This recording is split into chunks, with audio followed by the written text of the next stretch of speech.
സ്വാമിയേ ശരണമയ്യപ്പ. വീണ്ടും ഒരു മണ്ഡലകാലം ഇങ്ങെത്തിക്കഴിഞ്ഞു.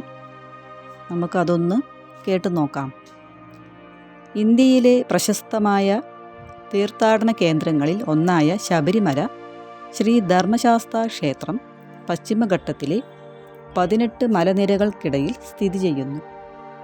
കടൽ നിരപ്പിൽ നിന്നും ഏതാണ്ട് 914 മീറ്റർ ഉയരത്തിലാണ് ശബരിമല ക്ഷേത്രത്തിൻ്റെ സ്ഥാനം.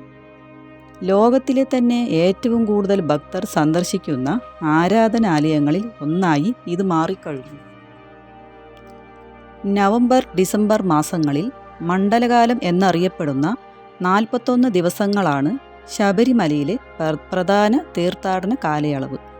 അത് കഴിഞ്ഞാൽ പ്രധാനം മകരവിളക്കാണ്. കൂടാതെ എല്ലാ മലയാള മാസവും 1-ാം തീയതി മുതൽ 5-ാം തീയതി വരെ ഭക്തർക്ക് ക്ഷേത്ര ദർശനം നടത്താം.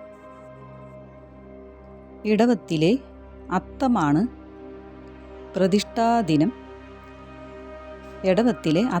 പ്രതിഷ്ഠാദിനം. മലയാള മാസം 1-ാം തീയതിയുടെ തലേ ദിവസം മുതൽ 5-ാം തീയതി വരെയും ക്ഷേത്ര ദർശനം നടത്താം.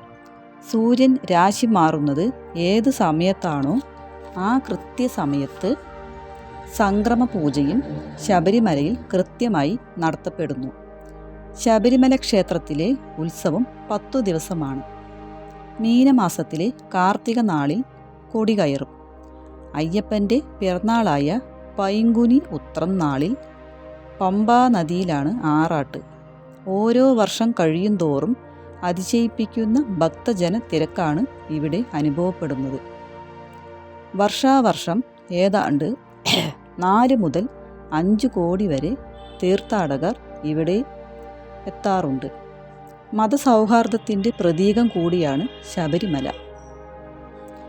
ഇവിടെ നാനാ മതസ്ഥർ വന്നു പോകുന്നു. ആർക്കും ഒരു തരത്തിലുമുള്ള വിലക്കും ശബരിമലയിലില്ല. സമ്പന്നനും ദരിദ്രനുമൊക്കെ ഇവിടെ ഒരേ തരത്തിലാണെന്നെത്തുന്നത്. മല ചവിട്ടി തന്നെ കയറണം. മറ്റ് ക്ഷേത്രങ്ങളിൽ ഭക്തർക്ക് പൂജാരിയെ സ്പർശിക്കാൻ അനുവാദമില്ല. എന്നാൽ ശബരിമലയിൽ അദ്ദേഹം ഭക്തരുടെ ആശ്രിത വത്സനായിട്ടാണ് നിലകൊള്ളുന്നത്.